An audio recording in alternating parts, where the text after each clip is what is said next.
Imagine you're constantly adjusting yourself so that other person feels secure about themselves just to keep up with someone else. You talk less so that they don't feel insecure. You dress less so that they don't feel threatened. You shrink your personality so that they can feel bigger about themselves.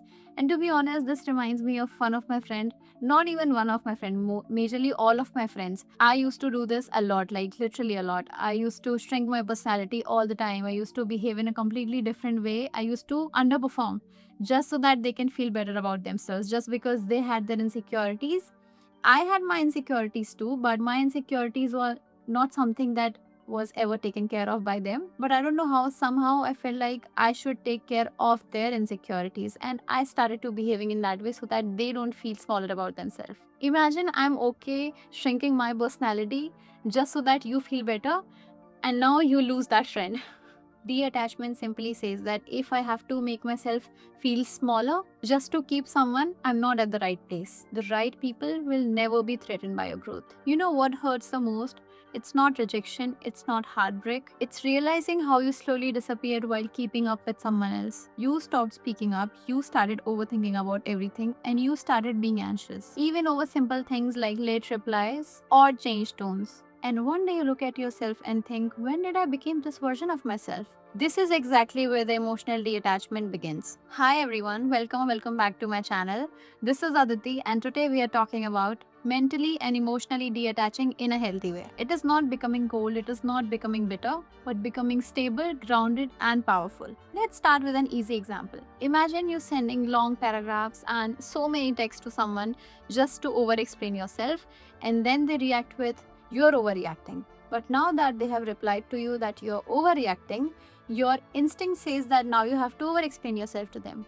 You start to prove your point, you start to defend your feelings, you start typing long paragraphs again. You start asking yourself that maybe I am wrong, and you start asking yourself that maybe I am too sensitive. But detachment, it looks different. But detachment says if someone dismisses my feeling instead of understanding them, that tells me everything that I need to know.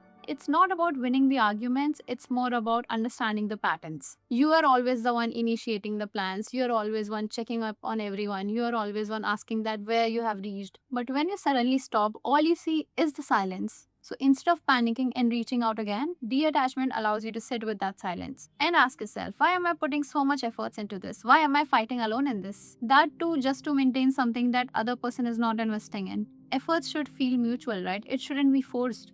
Now let us talk about overthinking. You notice that they came online, but they're not replying to you. And now our brain will start to make stories because our brain hates something that is incomplete. So it will do anything to complete that story.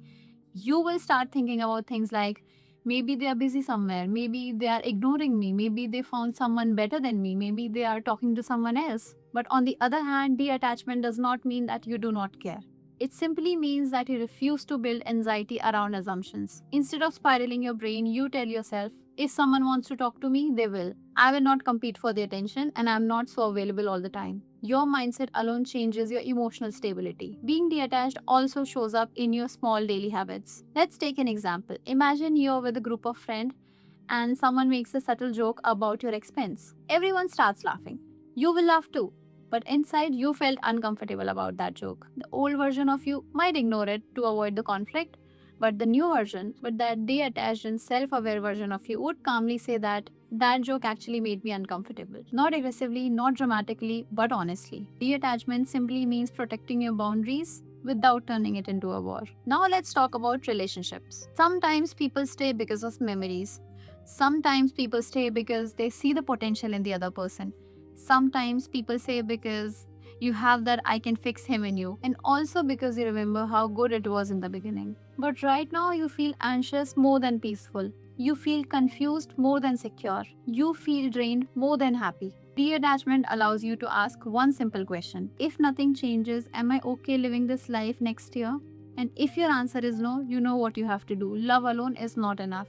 Being emotionally detached also means that you don't have to react instantly now, even when you're triggered. For example, if someone says something hurtful to you, your instant reaction would be to say something exactly in that tone, the way they spoke to you, to say something as sharp as what they said, to defend you, of course. But instead, you take a pause, you take a deep breath, and you think about what they said, and you respond later to it calmly. That pause, my friend, builds the power. When you stop reacting emotionally to every situation, people will realize that manipulating you is not that easy. They cannot manipulate you through your feelings. Sometimes the hardest part is that you have to walk away from the life that you've always lived. The silence feels loud, the memories come back to your mind. You start doubting your decision, you start feeling like maybe that was not too deep, but it was too deep.